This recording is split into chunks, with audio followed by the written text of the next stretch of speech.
بسم اللہ الرحمن الرحیم۔ محترم ناظرین کرام، ہم میں سے کوئی بھی کسی کی محتاجی پسند نہیں کرتا اور نہ ہی کسی کا محتاج ہونا چاہتا ہے۔ ویسے تو ہم سب اللہ تعالیٰ کے محتاج ہیں، جس نے ہمیں بے شمار نعمتیں عطا کی۔ انسان اگر ان کو گننے لگ جائے تو اس کی زندگی ختم ہو جائے گی، لیکن اس کی نعمتیں ختم نہ ہو، اور ہمیں ویسے بھی کسی بھی انسان کی محتاجی سے بچنا چاہیے۔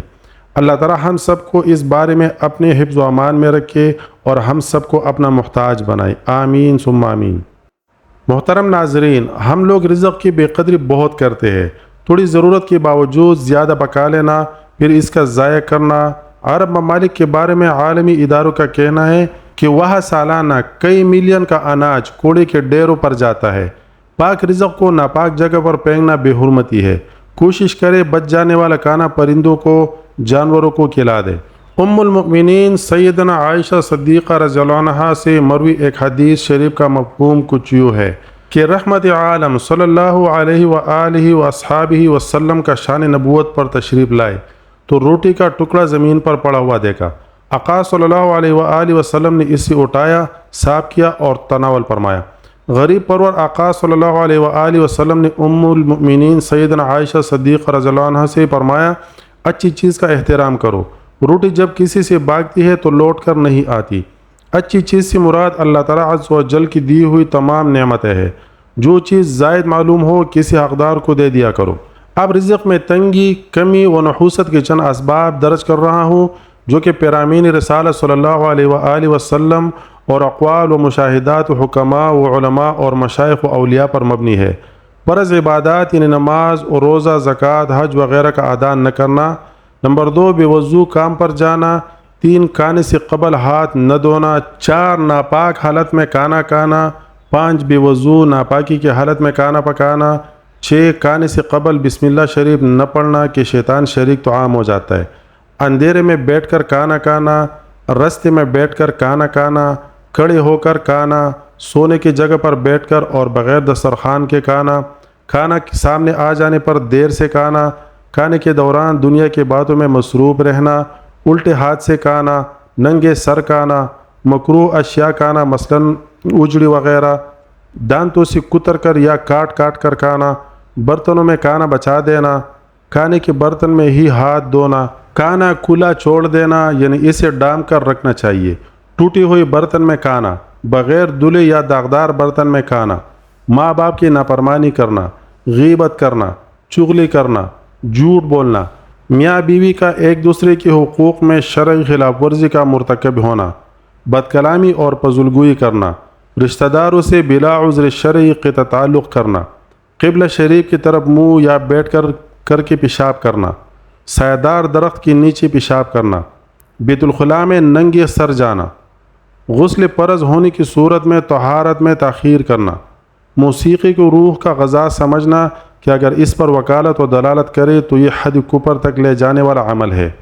شراب پینا اور نشہ اور اشیاء کھانا، حرام گوشت و خوراک کھانا، مال حرام کھانا، جھوٹی گواہی دینا اور جھوٹی قسم کھانا، الزام و بہتان لگانا، قرآن پاک کی تلاوت نہ کرنا، یہ جانتے ہوئے داڑھی منڈوانا کہ یہ سنت مؤکدہ ہے، کسی پر جادو کرنا یا کروانا، کسی مسلمان کو اپنے زبان یا ہاتھ سے نقصان پہنچانا یا ایسا ارادہ رکھنا، کسی کا راز پاش کرنا،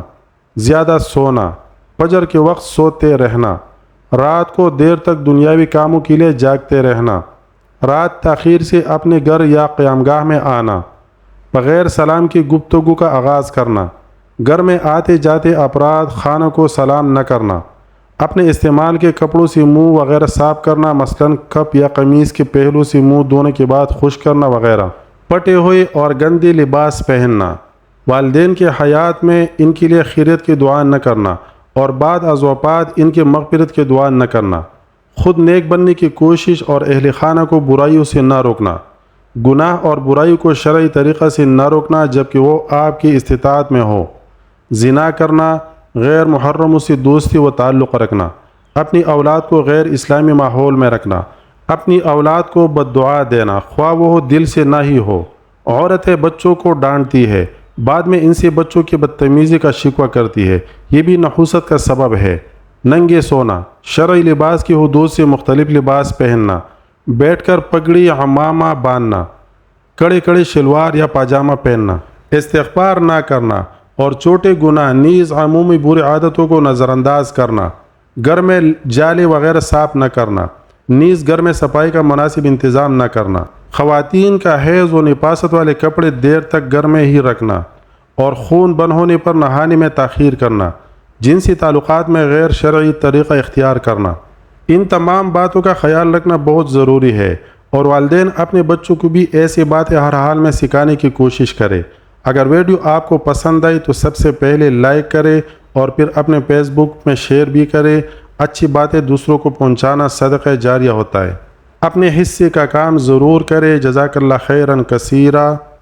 میرے بھائیوں اور بہنوں، میں اللہ پاک سے دعا مانگتا ہوں، آپ نے آمین ضرور کہتے جانا ہے۔ میرے مولا ہم سب کی پریشانیوں کو دور کر دے، میرے مولا ہمارے حاجتوں کو پورا کر دے، میرے مولا ہمیں غیب سے رزق اور دولت عطا کر دے، میرے مولا میرے رزق میں برکت عطا فرما دے، میرے پیارے اللہ پاک ہمارے تمام گناہوں کو معاف کر دے، میرے مولا ہمیں 5 وقت کا نمازی بنا دے، اللہ میری غریبی کو امیری میں بدل دے، میرے اللہ ہمیں اپنے سوا کسی اور کا محتاج نہ کرنا، میرے مولا ہمیں قرضوں سے نجات عطا فرما دے، میرے مولا ہمیں نیک اور صالح اولاد عطا فرما دے، میرے مولا جو بھی اولاد ہے ان کو اولاد نرینہ عطا فرما دے، میرے مولا ہماری خطاؤں کو معاف کر دے، میرے مولا جہاں جہاں مسلمانوں پر ظلم اور ستم ہو رہا ہے وہاں پر اپنی غیبی مدد عطا فرما۔ آمین ثم آمین۔ میرے بھائیوں اور میرے بہنوں، آپ لوگ آمین ضرور کہہ دیجیے گا۔ انشاءاللہ آج آپ کی ہر حاجت پوری ہونے والی ہے، بس سچی نیت اور یقین کامل کے ساتھ۔